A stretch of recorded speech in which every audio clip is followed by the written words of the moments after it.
ప్రేక్షకులకు శుభాభివందనములు. దేవి భాగవతంకి స్వాగతం, సుస్వాగతం. చూసాం కదండి, ధర్మం యొక్క గొప్పతనం ఏంటనేది చూసాం కదా. సత్యం యొక్క ప్రాధాన్యత ఏంటి అనేది తెలుసుకున్నాం కదా. ఎప్పుడైతే సత్యాన్ని పట్టుకొని ఉంటామో ధర్మం కూడా మనని వదలదు. ఎప్పుడూ కూడా ధర్మం మనతోనే ఉంటుంది, ధర్మం నిలుస్తూనే ఉంటుంది. అందువల్ల ఎప్పుడూ సత్యాన్ని విడనాడకండి. ఇదే ముఖ్యమైనటువంటి విషయం. కాబట్టి ఇటువంటి సందేహాలన్నిటికీ కూడా, ఆయన అడిగేటువంటి ప్రశ్నలన్నిటికీ కూడా, జనమేజయుడు అడిగిన ప్రశ్నలకి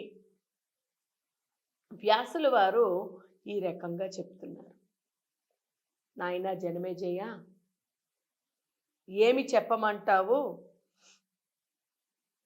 ఇందులోని సందేహించడానికి ఏమీ లేదు. నువ్వు అడిగావు, బలి చక్రవర్తి విజయం సాధించినట్ట, విష్ణువు సాధించినట్ట అని. ఇందులో సందేహించడానికి లేకపోతే ఆలోచించడానికి అంటూ ఏమీ లేదు. అసలు సందేహం అనేదే లేదు. ఎందుకంటే ఎప్పటికైనా కూడా బలి చక్రవర్తే విజయాన్ని సాధించినట్టు. ఎందుకంటే ధర్మాన్ని తప్పకుండా సత్యంతో తనకు ఉన్నది మొత్తము, తనకి తాను సైతము అతపాతాళానికి తొక్కుకుపోయాడు. అన్నిటినీ కూడా త్యజించాడు, త్యాగం చేశాడు. అందువల్ల ఆయనే గొప్పవాడు అని చెప్పి శ్రీ మహావిష్ణువు మోసం చేశాడు, వామనుడిగా వచ్చి మోసం చేశాడు. అందుకోసమని ఆయన ద్వారపాలకుడుగా కూడా ఉన్నాడు అని చెప్పడం జరిగింది. ఈ సకల ధర్మ అంటే అన్ని ధర్మాలకి కూడా మూలమైనటువంటిది ఏదయ్యా అంటే అది సత్యం మాత్రమే తప్ప ఇంకొకటి ఏదీ లేదు.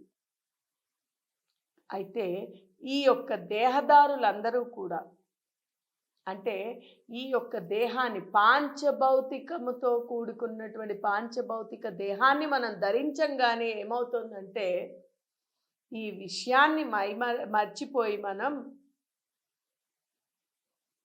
అసత్యాన్ని పట్టుకొని, అంటే దాన్ని పట్టుకొని ఉండి ఏ దాన్నైనా ఎదుర్కోవడం అనేది దుస్సాధ్యం. ఇది అసాధ్యం అన్నమాట. ఎందుకంటే మానవుడు ఏదో ఒక రూపంలో మాయాశక్తి, మనం ముందే చెప్పుకున్నాం, మాయకి లోబడుతూ ఉంటాడు. ఏదో ఒకలాగా ప్రలోభపడుతూ ఉంటూ మాయాశక్తికి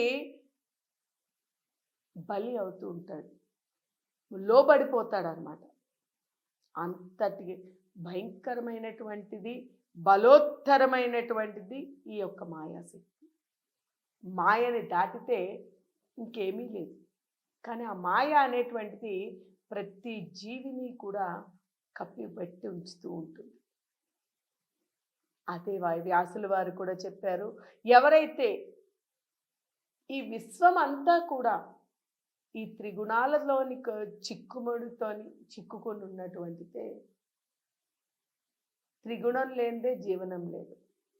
ఎప్పుడైతే ఈ త్రిగుణం అనేటువంటిది వస్తుందో, త్రిగుణాలు వస్తాయో, సత్వ రజస్ తమో గుణాలు, ఈ యొక్క రాగద్వేషాలు అన్నీ కూడా పుట్టుకుంటూ వస్తాయి, మోసాలు అన్నీ పుట్టుకుంటూ వస్తాయి. అయితే ఈ యొక్క సత్యమే అప్పుడు ఎప్పుడైతే ఇది చాలా బలవత్తరమైనట్టు అవుతుంది కదా,